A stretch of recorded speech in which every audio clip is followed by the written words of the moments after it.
Hello दोस्तों, स्वागत है आप सभी का इस हमारे YouTube channel Om Prakash study centre पर। दोस्तों मैं हूं प्रकाश और आप लोग देखे हैं कि कुछ टेक्निकल इशू के कारण दोस्तों हम लोग लाइव नहीं आ पा रहे हैं और लग रहा है यार कि लाइव नहीं आ पाएंगे। चलिए रिकॉर्डेड वीडियो ही जाएगा। देखिए विज्ञान जो है दोस्तों बिहार पुलिस कांस्टेबल में बहुत ही महत्वपूर्ण रोल अदा करता है, क्योंकि इससे जो है क्वेश्चन दोस्तों 25 से 30 क्वेश्चन 30 से अधिक भी हो जाते हैं दोस्तों। तो आप लोग को देखिए इसमें क्या करना है दोस्तों। जैसे दिया है जीव विज्ञान से सबसे ज़्यादा क्वेश्चन आते हैं। 12 से 13 क्वेश्चन लगभग जीव विज्ञान से पूछे जाते हैं, ठीक है। बायोलॉजी से अगला है फिजिक्स से दोस्तों 10 क्वेश्चन लगभग पूछे जाते हैं। और जो केमिस्ट्री है दोस्तों रसायन शास्त्र 7 से 8 क्वेश्चन पूछे जाते हैं। तो दोस्तों हम लोग को इसमें तैयार क्या करना है, तो हम लोग चैप्टर देखते हैं दोस्तों जो इंपॉर्टेंट है और जो बार बार पूछा जाता है, ठीक है। यहाँ देखिए दोस्तों कोशिका के बारे में आप लोग को पढ़ना है दोस्तों। जैसे आपसे क्वेश्चन जैसे जीव विज्ञान हम लोग पढ़ रहे हैं दोस्तों, तो जीव विज्ञान का जनक कौन है दोस्तों, तो अरस्तु हैं। और दोस्तों अगला क्वेश्चन आपसे बन सकता है कि जीव विज्ञान शब्द का पहली बार प्रयोग किसने किया, तो लैमार्क और ट्रेविलियनस किए थे दोस्तों 1801 में, ठीक है। अगला देखिए दोस्तों, अगला क्वेश्चन आपसे बन सकता है कि जो कोशिका है, कोशिका के अध्ययन को हम लोग क्या बोलते हैं, बताइए दोस्तों। इंपॉर्टेंट क्वेश्चन है और ये क्वेश्चन कई बार पूछा गया है, तो ये क्वेश्चन मैं आप लोग के लिए छोड़ रहा हूँ। कोशिका के अध्ययन को हम लोग क्या बोलते हैं, वैसे बता दे रहा हूँ कि कोशिका की जो खोज है वो रॉबर्ट हुक किए थे दोस्तों 1665 ईस्वी में, ठीक है। अगला है दोस्तों शैवाल, विषाणु, कवक और लाइकेन शैवाल, इनसे जो संबंधित रोग है जैसे दोस्तों जीवाणु से संबंधित रोग कौन सा है, तो आपसे कोई पूछेगा दोस्तों कि चिकन पॉक्स, या कोई पूछेगा चेचक या डेंगू बुखार या पोलियो, ये सब कैसा रोग है दोस्तों, तो ये दोस्तों जीवाणु जनित रोग है दोस्तों, जीवाणु जनित रोग। और विषाणु जनित रोग मैं अभी बोला हूँ।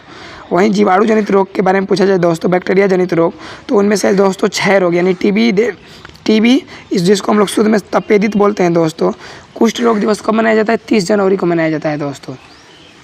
और अगला क्वेश्चन आपसे बनेगा दोस्तों कि टीबी दिवस कब मनाया जाता है, तो 24 मार्च को मनाया जाता है टीबी दिवस, तो याद रखिएगा, इंपॉर्टेंट है। अगला है दोस्तों मानव पोषण। देखिए इसमें मुख्यतः विटामिन के बारे में पढ़ना है कि जो विटामिन ए का जो है रासायनिक नाम क्या है दोस्तों, रेटिनॉल है। विटामिन ए की कमी से कौन सा रोग होता है, रतौंधी।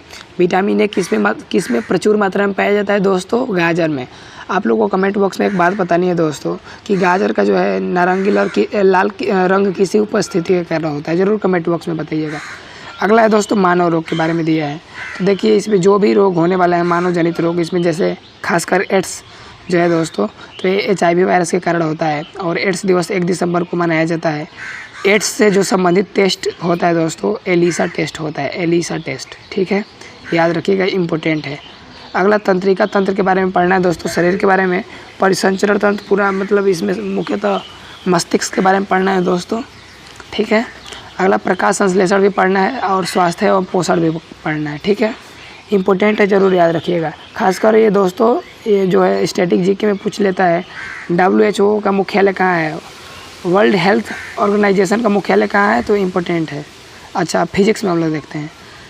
फिजिक्स का अगर जनक पूछा जाए दोस्तों तो कौन है, न्यूटन है, अल्बर्ट आइंस्टाइन है, ये कौन है, ये सब जो है फिजिक्स के भौतिकी के जनक हैं। देखिए इनमें मुख्यतः आप लोग को पढ़ना है सदिश और अदिश राशियाँ। जैसे इस सब का ट्रिक है, उस बल को आर्द्रता दो, उस सभी को आर्द्रता दो, विश्वत बल, ये सब ट्रिक है जिससे आप लोग आसानी से सदिश और अदिश को देख पाएंगे। अगला है गति। गति को आप लोग जानते हैं दोस्तों 3 नियमों में बांटा गया है। गति के जो है नियम के प्रतिपादक जो हैं वो न्यूटन है दोस्तों, और न्यूटन ने 3 गति नियम दिया है। पहला दिया है दोस्तों जड़त्व का नियम, दूसरा संवेग का नियम और तीसरा क्रिया प्रतिक्रिया।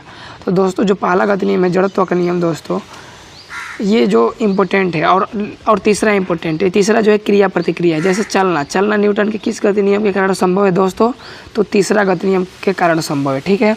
अगला आपसे क्वेश्चन बन सकता है मेरे प्यारे दोस्त कि नाव से कूदना न्यूटन के किस गति नियम के कारण संभव है, तो न्यूटन के तृतीय गति नियम के कारण। और इनकी एक पुस्तक है जिसका नाम है प्रिंसिपिया पुस्तक के लेखक न्यूटन है, और इसी में जो है दोस्तों सर्वप्रथम जो है गतिक नियम का प्रतिपादन किए थे। तो ये भी याद रखिएगा, बहुत ही इंपॉर्टेंट है, ठीक है। अगला मैं आपसे क्वेश्चन पूछूंगा कि प्रकाश जो है, प्रकाश से क्वेश्चन एकदम पूछे ही जाते हैं। जैसे आकाश का रंग नीला क्यों दिखाई देता है दोस्तों, तो प्रकीर्णन के कारण जो है दिखाई देता है। या आपसे क्वेश्चन पूछेगा कि जो पानी जो है नीला क्यों दिखाई देता है दोस्तों, तो प्रकीर्णन के कारण। सूर्य उगते और डूबते समय लाल क्यों दिखाई देता है दोस्तों, इंपॉर्टेंट क्वेश्चन है। तारे क्यों टिमटिमाते हैं, ये भी इंपॉर्टेंट क्वेश्चन है दोस्तों, वायुमंडलीय अपवर्तन के कारण। तो ये सब क्वेश्चन हैं जो बार बार पूछे जाते हैं। प्रकाश के परावर्तन के कितने नियम हैं, 2 नियम है। प्रकाश के अपवर्तन के कितने नियम है, 2 नियम है दोस्तों। प्रकाश रूप है दोस्तों, तो ऊर्जा का रूप है, ठीक है। कार्य एवं शक्ति, कार्य करने की जो है क्षमता को हम लोग क्या बोलते हैं दोस्तों, शक्ति बोलते हैं दोस्तों। और देखिए कार्य का SI मात्रा क्या है दोस्तों, कार्य का SI मात्रा क्या है बताइए आप लोग, इंपॉर्टेंट क्वेश्चन है। तो दोस्तों जूल है, कार्य का SI मात्रा क्या है दोस्तों, जूल है, इंपॉर्टेंट है। और वहीं शक्ति किसका SI मात्रा है दोस्तों, वाट का, शक्ति का SI मात्रा वाट है दोस्तों, ठीक है। अगला आपसे क्वेश्चन है ध्वनि। देखिए ध्वनि के बारे में बात करी जाए तो ध्वनि कैसी तरंग है, तो अनुदैर्घ्य यांत्रिक तरंग है दोस्तों। ध्वनि क्या है, अनुदैर्घ्य यांत्रिक तरंग है, ठीक है।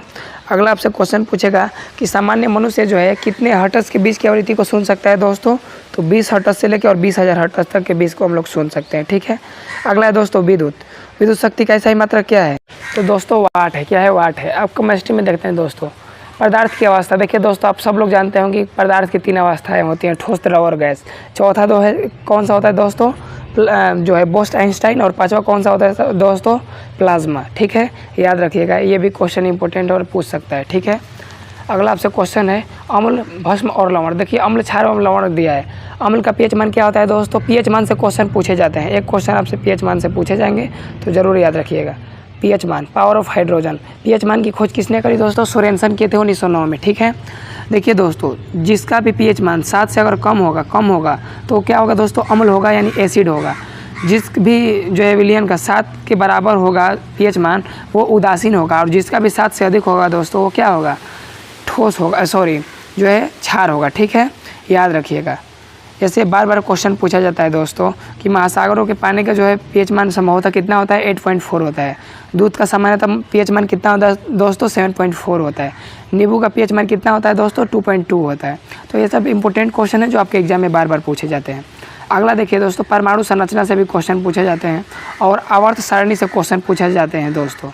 तो दोस्तों आवर्त सारणी के जो जनक थे दोस्तों, वो मेंडलीव थे। आधुनिक आवर्त सारणी के जनक मेंडलीव थे दोस्तों, इंपॉर्टेंट है। जैसे इसमें पूछ सकता है दोस्तों कि तो आवर्त सारणी में जितने भी हैं, जैसे दोस्तों लोहे का परमाणु संख्या कितना है, 26 है दोस्तों।